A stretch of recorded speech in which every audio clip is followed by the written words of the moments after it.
Well, you know who I am. Now, I'm doing this video because I can't do the place that I intend to do it. I can't do. It's not letting me.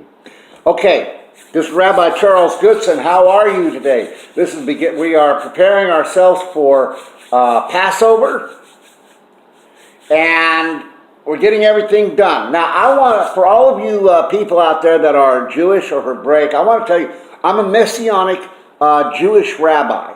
Okay, which means that I believe that Yeshua, Christians call him Jesus, is the Son of God, is the Son of Yahweh Elohim.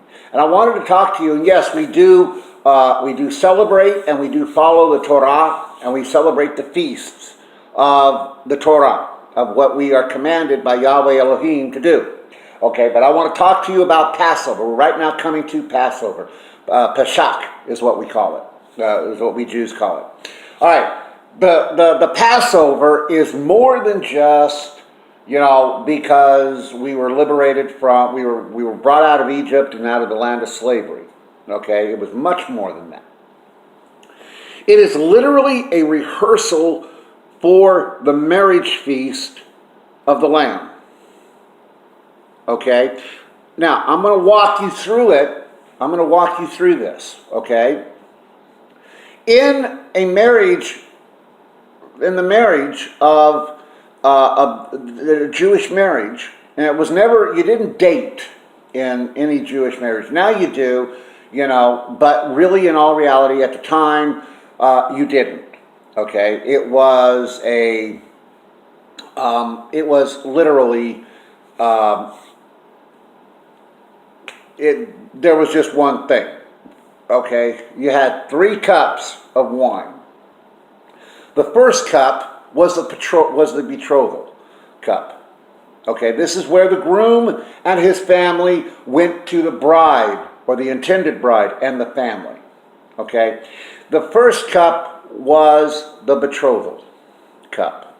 This cup, what the groom did was to present it to the bride, put it in front of her. Now, if she didn't want to marry the guy, okay, she just got up, walked away.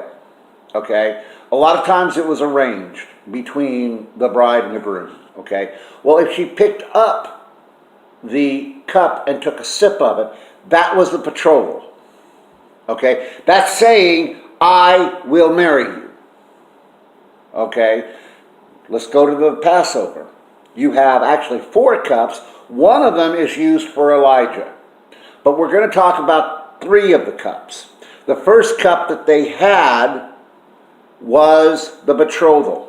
Now, for those of you who are Christian, Catholic especially, when you have the wine, okay, the wafers and the wine, that wine that you drink is the betrothal cup. Okay, now part of the whole marriage thing for the Jews is the groom's family had to pay a dowry. That's what we call it now. Okay, had to pay some sort of money. All right, or something of value to the bride's family. Okay, so what they did was they would bring something of value.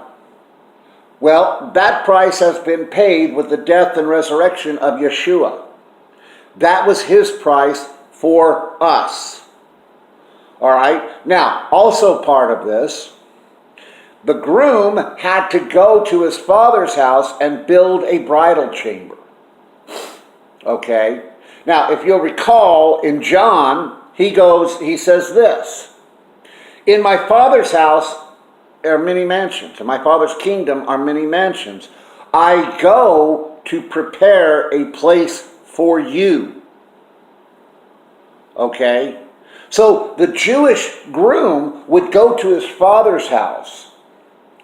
All right? He would go to his father's house and start to prepare a place for his bride. Well, that's what Yeshua is doing right now. And here's another thing, folks, and this goes to Acts chapter 2, when the disciples, just before Yeshua was sent up to heaven, ascended into heaven. Okay? They asked him, will you establish or reestablish the kingdom of Israel at this time? And he said, that is not for you to know. No man knows, not the Son, not the angels, but only the Father. Now, here we go with the Jewish wedding. Okay?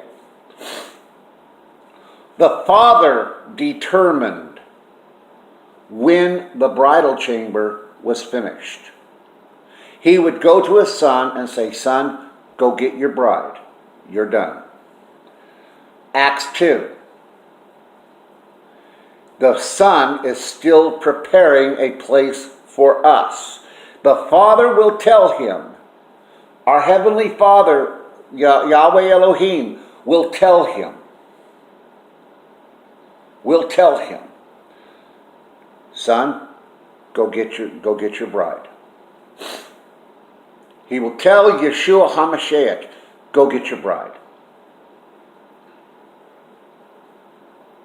It's time to get your bride.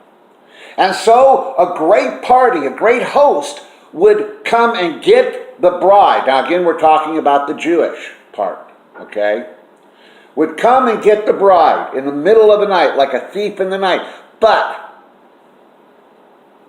they wouldn't just go in and snatch her, okay? They would have a herald yell, the bride is coming, the groom is coming, the groom is coming. Bride, make yourself ready. Now this goes back to Matthew and Luke and Mark and John. The parables of the 5 wise virgins and the foolish virgins. A good bride, a wise bride, would always keep a candle or a lamp, an oil-burning lamp, there in the window, burning, trimmed, full of oil, ready to go. And it was in the window so everyone can see in the direction that the groom was going to come. Now we already know where the groom is in which direction the groom is going to come. We already know. Okay? He's going to be coming from the eastern sky. That's exactly what we were told. Okay? So she would put it, in this case, we would put that lamp in the eastern sky. The light in the direction of the eastern sky. So that, not my allergies, that's why I'm sniffing a lot. I'm over here in San Antonio, Texas, and I'm going to tell you something, my hay fever is going. I had to go to a place that blooms all year long, right, with something all year long, right? So her light would be in a room on the eastern sky that overlooked the eastern sky. So that's where he's going to come. But when he comes back for his bride, he's going to come with a shout and a trumpet or the shofar. Okay? Hold on here. I got to do something. Sorry about that, guys. I had to go and blow my nose. That was starting to drive me nuts. But okay, he's coming back in the eastern sky. But what they did in the marriage, he's going to be coming back with a shout. The herald is going to shout and tell us, the church, the bride, that your groom is coming. Make ready. That's where the second cup of wine comes in. That one, the bride will drink again. And that seals the deal. That's the wedding right there. Okay? The third cup of wine is during the wedding feast of the Lamb, where everybody will drink it. And remember what he said after communion. I will not drink of this cup until I drink it anew with you in the kingdom. Okay? So that cup is still waiting when we have the marriage. So folks, let me tell you something. For you Christians out there that are going to be watching this, the Passover is not just a Jewish thing. The Passover is a dress rehearsal for the marriage feast that we are going to partake of in the kingdom of Yahweh Elohim. It is a dress rehearsal. That's why I always tell Christians, yes, get involved, learn it. Because what you're doing is you are having a dress rehearsal. A dress rehearsal for the marriage feast of the Lamb. Okay?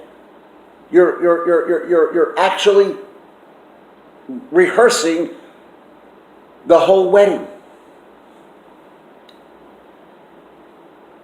Okay, so yes, get involved. All right? Well, everyone, shalom, shalom.